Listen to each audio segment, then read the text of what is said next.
ओम नमः सिद्धेभ्य। ये बहुत अच्छी बात है कि अखिल भारतीय शास्त्रीय परिषद संपूर्ण धर्म में जिन धर्म का प्रचार और प्रसार में अपनी अग्रणीय भूमिका निभाता रहा है और इस बार भी अनेक विद्वान पर्युषण पर्व पर अपनी व्याख्यान के लिए जिन धर्म की प्रभावना के लिए अनेक स्थानों पर जाने वाले हैं, उसके पूर्व में किस प्रकार से वे अपना प्रस्तुति दे सकते हैं जिससे जिन धर्म की प्रभावना हो और लोग उनको सकें। सबसे ज़्यादा प्रॉब्लम जब भी होती है, विद्वानों को बहुत कम लोग सुनना चाहते हैं। उसका मूल कारण होता है कि हम अपने पास की चीज़ देना तो चाहते हैं, लेकिन देने का तरीका नहीं देखते, सामने वाले की चेहरा नहीं पढ़ पाते हैं। तो जितने भी नवोदित विद्वान हैं, विद्वानों को प्रशिक्षण नहीं है, लेकिन जो नवीन विद्वान हैं, अभी प्रथम बार जा रहे हैं, द्वितीय बार जा रहे हैं, उनको एक बात विशेष ध्यान रखना है। कभी भी जो आप याद करके आए हैं उसको देने की चिंता ना करें। किसी को नहीं पता आप क्या याद करके आए हैं। आप ये देखें कि आपके मस्तिष्क में उस समय क्या आ रहा है, उस विषय से संबंधित आपके जीवन में घटनाक्रम है, उसको कहें। किसी को विशेष को कभी भी इंगित करके सभा को भंग ना करें। आपकी मुद्रा हमेशा बहुत व्यवस्थित हो। किसी भी प्रकार से आप अपने पैरों को ना हिलाएं, अथवा जब आप बैठें तो माइक आदि को व्यवस्थित करने में अपना समय खर्च ना करें, ना लोगों को बिठालने में अपना समय खर्च करें कि बैठ जाइए सुन लीजिए। आप तो अपना मंगलाचरण प्रारंभ करें। जैसे ही मंगलाचरण प्रारंभ होगा, सभा आपसे बंध जाएगी। इस प्रकार से आप सबसे पहले तो श्रेष्ठ मंगलाचरण करें, अपने आप को स्थिर करें और ये नहीं कहें कि बैठ जाएं, प्रवचन चालू हो रहे हैं, अब समय हो गया है। ये आपकी विद्वान वाली भाषा नहीं होगी। इसके पूर्व में जो संचालक है वो निर्धारित करे कि अब सभा चालू होने वाली है, आप लोग सावधान हो जाएं। आप तो मंगलाचरण प्रारंभ कीजिए, अपने आप लोग व्यवस्थित हो जाएंगे, बैठ जाएंगे। इसके बाद में कभी भी नोट्स तो बनाएं, क्योंकि आप प्रथम बार जा रहे हैं तो नोट्स बनाना आवश्यक है, लेकिन नोट्स बनाने के साथ में कभी देखना नहीं है नोट्स को कि हम देख के बोलेंगे तो आपकी सभा आपसे बंध नहीं पाएगी। दूसरी बात यह है कि हो सकता है आप जो विषय प्रस्तुत कर रहे हैं वह बहुत आगमिक होता जा रहा हो, लोग बोर हो रहे हो, तो लग रहा हो कि प्रवचन बंद करें। तो आपको ये देखना है कि व्यक्ति सो तो नहीं रहा है। हाँ, इस बात को बहुत आवश्यक है कि व्यक्ति अगर किस आपके वह उसको आलस आ रहा है तो कुछ ना कुछ ऐसा उसको जोड़ें कि वह समझ पाए, ऐसा कोई दृष्टांत दें जिससे कि वह आपसे जुड़ सके। और आप बोले जा रहे हैं, इससे आपकी प्रवचन आप तक नहीं पहुंचेंगे, जिन तक आप पहुंचाना चाहते हैं वहाँ तक नहीं पहुंचेंगे। इस बात को बहुत ध्यान रखना है। दूसरी बात है, कभी कटाक्ष ना करें, किसी पर कटाक्ष ना करें, किसी पर भी आलोचना ना करें। जिन धर्म की वस्तु स्वरूप की व्याख्यान यदि आप करते हैं तो आपसे लोग जुड़ेंगे, नहीं तो आप निंदा के पात्र होंगे।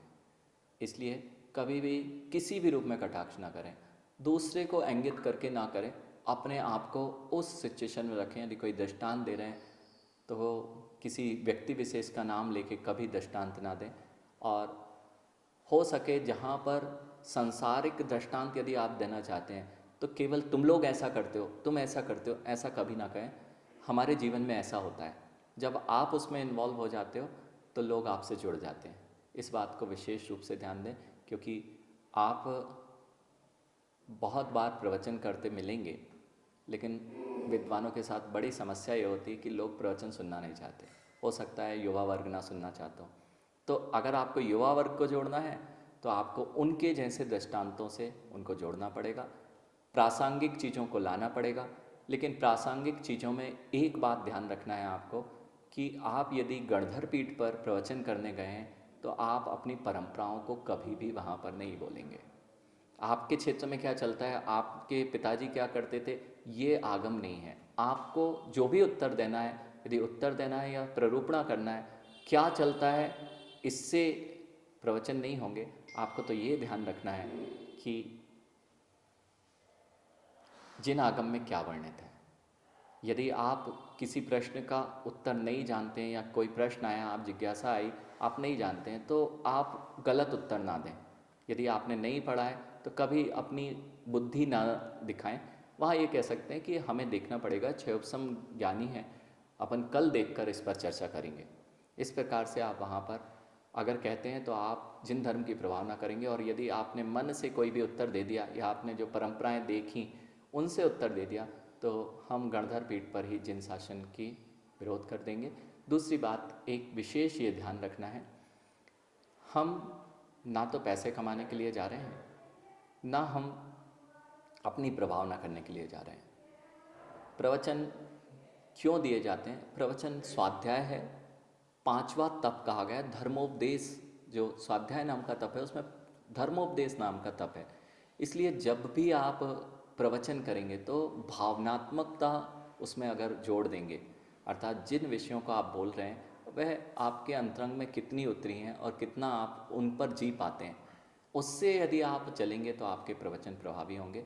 अन्यथा हम लोगों को सुनना नहीं चाहता, क्यों? करते कुछ और मिलते हैं, आप कुछ और बोल रहे होते हैं। तो जो चीज़ें अगर आप नहीं करते तो वहाँ स्वीकार कीजिए कि हम भी नहीं करते, हम भी प्रयास करेंगे। लेकिन इन भावों से अगर आप करते हैं तो आपको प्रभावी वक्तत्व होगा और जिन धर्म की प्रभावना होगी। बस एक बात ध्यान रखें, जिन आगम की प्रभावना, जिन धर्म की देवशास्त्र गुरु की प्रभावना करने जा रहे हैं, मुख्य रूप से आपकी प्रवचन में कभी भी यह बात नहीं आनी चाहिए कि आप भले ही देवशास्त्र गुरु की ही वर्णन कर रहे हैं और देवशास्त्र गुरु के प्रति उनके भाव यदि खराब होने लग गए तो आपका प्रवचन प्रवचन नहीं है। आपकी प्रवचन में, आपके वक्तव्य में ऐसा कुछ हो कि सारे लोग देवशास्त्र गुरु की भक्ति में रम जाएं।